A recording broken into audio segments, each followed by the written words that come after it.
بسم اللہ الرحمن الرحیم۔ کوانٹم ٹیلی فورٹ اور ملکہ بلقیس کا تخت۔ حضرت سلیمان علیہ السلام کی زندگی کا یہ عظیم اور پراسرار واقعہ سورۃ النمل کی آیت نمبر 23 سے شروع ہوتا ہے، جہاں سلیمان علیہ السلام کا ہدہد ملکہ بلقیس کے بارے میں انہیں خبر دیتا ہے اور دو باتوں کا ذکر کرتا ہے، جن میں سے دوسری بات ملکہ بلقیس کے تخت کی تعریف ہے۔ یہ تھریڈ اس پورے قصے کو بیان کرنے کے لیے نہیں بلکہ اس روداد میں شامل ایک انتہائی حیرت انگیز واقعے پر ہے، جہاں سلیمان علیہ السلام نے اپنے سرداروں سے مخاطب ہو کر فرمایا کہ تم میں سے کون اس تخت کو میرے پاس اس کے آنے سے پہلے لائے گا؟ اور اس کے جواب میں جنات میں سے ایک عفریت نے کہا، میں اس تخت کو آپ کے پاس لا سکتا ہوں، اس سے پہلے کہ آپ اپنی جگہ سے اٹھیں، اور میں اس کام کے لیے طاقتور ہوں اور امانت دار بھی۔ لیکن پھر اس کے بعد ایک ایسا شخص بول اٹھا جس کے پاس کتاب میں سے علم تھا کہ میں اسے آپ کے پاس لا سکتا ہوں اس سے پہلے کہ آپ کی نگاہ آپ تک واپس پلٹے۔ یہ مکمل واقعہ 44 نمبر آیت تک چلتا ہے، لیکن اس تھریڈ کا مقصد ملکہ بلقیس کے تخت کا یمن سے فلسطین تک پلک جھپکنے میں پہنچنے کو سمجھنا ہے۔ آپ کے ذہن میں یہی سوال چل رہے ہوں گے کہ یہ کیسے ممکن ہے؟ وہ شخص کون تھا؟ وہ کون سی کتاب کا کیسا علم تھا؟ سن 1935 میں ایک پیپر لکھا گیا جس کا نام ERP پیراڈوکس تھا۔ اس کے لکھنے والوں میں البرٹ آئنسٹائن، بورس پولڈوسکی اور نیتھن روزن کا نام شامل ہے۔ اس پیپر میں ہونے والی دریافت کو ناممکن کا نام دیا گیا۔ اس پیپر میں ایک جملہ لکھا گیا جو صدی کے فزکس کے بڑے بڑے ناموں کی عقل کی عاجزی کا ثبوت ہے۔ وہ جملہ ہے، نا سمجھ آنے والا عجیب عمل۔ اور پیپر کے آخر میں ایک جملہ درج کیا گیا، اس پر ہماری تحقیق ابھی نامکمل ہے۔ اس ریسرچ پیپر پر 38 سال تک سٹڈی ہوتی رہی اور 1973 میں دنیا کی سب سے بڑی لیبارٹری CERN کے جان بیل نامی سائنسدان نے اس ناممکن دریافت کو ممکن قرار دے دیا۔ لیکن اگر آپ سمجھ رہے ہیں کہ معمہ سلجھ رہا تھا تو آپ غلط ہیں، کیونکہ جان بیل نے مزید کہا کہ یہ ممکن تو ہے، البتہ جو ہو رہا ہے اس کے ہونے کی رفتار ناممکن ہے۔ آپ یقیناً سوچ رہے ہوں گے کہ آخر میں کس چیز کے ہونے کی بات کر رہا ہوں۔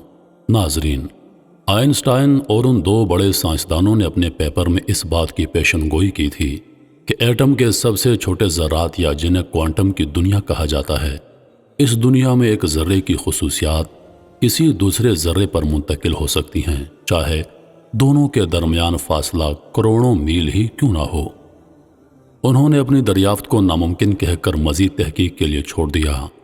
جان بیل نے اس بات کو ممکن تو کہا، لیکن خصوصیات کی یہ منتقلی روشنی کی رفتار سے 10,000 گنا زیادہ تیزی سے ہو رہی تھی، جو کسی کی بھی سمجھ سے باہر تھی۔ اس عجیب معمے پر تحقیق ہوتے مزید 40 سال گزر گئے اور 2012 میں چائنا میں کچھ مزید تجربات ہوئے۔ آپ سوچ رہے ہوں گے شاید اب یہ گتھی سلجھ جائے، لیکن نہیں، آپ پھر سے غلط ہیں۔ معاملہ مزید الجھتا گیا۔ چائنیز سائنسدانوں نے دریافت کیا کہ پہلے ذرے کی خصوصیات کروڑوں میل دور پڑے دوسرے ذرے پر نہ صرف منتقل کی جا سکتی ہیں بلکہ وہ اس پر مستقل قائم بھی رہ سکتی ہیں۔ اور پھر ان سائنسدانوں پر جو بات ہتھوڑی کی طرح برسی، وہ 2015 میں ہالینڈ کی ڈیفیلڈ یونیورسٹی میں ہونے والا انکشاف تھا کہ خصوصیات منتقل ہونے کے بعد اگر پہلے ذرے کو ختم بھی کر دیا جائے تبھی دوسرا ذرہ انہی خصوصیات کے ساتھ قائم رہتا ہے۔ جی ہاں، آپ صحیح نتیجے پر پہنچے ہیں، کیونکہ 2015 میں باقاعدہ طور پر یہ اعلان کیا گیا کہ انسان نے کوانٹم ٹیلی پورٹیشن کو دریافت کر لیا ہے، اور خوشی اور ایکسائٹمنٹ سے بھری اس سائنس کی دنیا میں تجربات تیزی پکڑ گئے۔ چائنا نے اپنے کوئز نامی پروجیکٹ کو بہت تیز کر دیا۔ اس پروجیکٹ کا مقصد اس کے نام سے ظاہر ہے، quantum experiment at space scale. انہوں نے اگست 2016 میں میکیوز نامی ایک سیٹلائٹ لانچ کیا، اور 16 جون 2017 وہ تاریخی دن تھا جب ہمارے زمانے کے انسان نے پہلی مرتبہ 1203 کلومیٹر کے فاصلے پر ایک فوٹان کے ذرے کو ٹیلی پورٹ کر دکھایا۔ کوانٹم دنیا کی اس ہلا کر رکھ دینے والی تحقیق نے بڑی بڑی لیبارٹریز میں تجربات کی رفتار دگنی کر دی اور فوٹان سے بڑے ذرات پر تجربے شروع ہو گئے، اور چائنا ہی کے ایک سائنٹسٹ پان جیان وئی نے جرمنی کے ہائیڈلبرگ یونیورسٹی میں روبیڈیم نامی دھات کے 100 ملین ایٹمز کو تقریباً آدھے میٹر کے فاصلے پر ٹیلی پورٹ کیا۔ روشنی کی رفتار سے تیز ایک جگہ سے دوسری جگہ چیزوں کا پلک جھپکنے میں پہنچ جانا آج ہماری نگاہوں کے سامنے ممکن ہے، اور تیزی کے ساتھ پبلک کے سامنے بھی، اور پوشیدہ لیبارٹریز میں بھی اس پر تجربات کیے جا رہے ہیں۔ ہم اتنا ضرور جانتے ہیں کہ جانداروں کو ٹیلی پورٹ کرنے پر سن 2018 سے تحقیق ہو رہی ہے۔ پونٹو سینٹیس کرنے والے مالیکیولز کو استعمال کیا جا رہا ہے۔ انسان نے تو ابھی صرف اس حیرت انگیز اور ناقابل یقین ٹیکنالوجی کی صرف سطح کھرچی ہے، لیکن بات یہاں ختم نہیں ہوتی۔ آپ کو یاد ہے سلیمان علیہ السلام کے اس واقعے میں ایک عفریت بھی تھا جس نے کہا تھا کہ میں طاقت رکھتا ہوں کہ آپ کے اٹھنے سے پہلے اس تخت کو لا سکتا ہوں۔ یہ جان لیں کہ عفریت جنات کی ایک انتہائی پاورفل کیٹیگری ہے۔ اس واقعے پر تحقیق کے دوران مجھے حسن عسکری کی کتاب الکافی پڑھنے کا اتفاق ہوا، جس میں وہ لکھتے ہیں کہ تخت کا آنا ایسے ہی ممکن تھا کہ تخت اور ان کے درمیان فاصلہ سمٹ جائے۔ یہ حیرانی اس بات پر نہیں کہ یہ کیسی فرضی کہانیاں ہیں، بھلا یہ کیسے ممکن ہے کہ فاصلہ گھٹ جائے، بلکہ یہ دیکھ کر حیرانی ہوئی کہ کیا واقعی اسلام سے پہلے ہمیں عظیم فاصلوں کے گھٹنے اور بڑھنے کے بارے میں بتایا جا چکا ہے۔ اب جو میں آپ کو بات بتانے لگا ہوں وہ غور سے سنیے گا۔ روشنی ہمیشہ ایک سیدھی شعاع میں سفر کرتی ہے، اس کا مڑنا یا روشنی کی شعاع کا ختم ہو جانا ناممکن ہے۔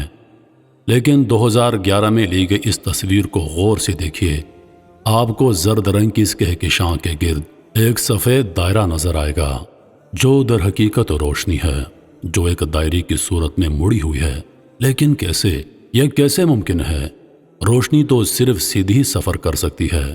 اس کا صرف ایک ہی جواب ممکن ہے کہ کہکشاں کے گرد زبردست اور ناقابل تصور کشش ثقل کی طاقت نے خلا کو موڑ دیا ہے، جس کی وجہ سے روشنی بالکل ایک دائرے کی صورت میں خم ہو چکی ہے، اور اس دائرے کے اندر کا تمام فاصلہ آپس میں سمٹ چکا ہے۔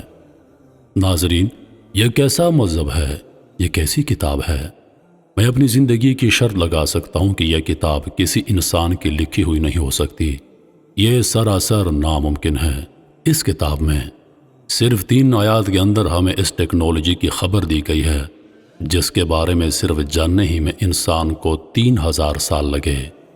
وہ عظیم انسان جو اس تخت کو سلیمان علیہ السلام کے سامنے پلک جھپکنے میں لائے تھے، وہ کون تھے؟ ان کے پاس کون سی کتاب میں سے علم تھا؟ اور روایات میں ان کا نام آصف بن برقیہ بتایا جاتا ہے، اور یہ کہ وہ ایک انسان تھے اور سلیمان علیہ السلام کے معزز سرداروں میں سے ایک تھے۔ البتہ وہ کتاب کون سی تھی؟ ان کے پاس کتاب کا کیا علم تھا؟ اور وہ کتاب اب کہاں ہے؟ یہ راز شاید ہم کبھی نہیں جان سکے۔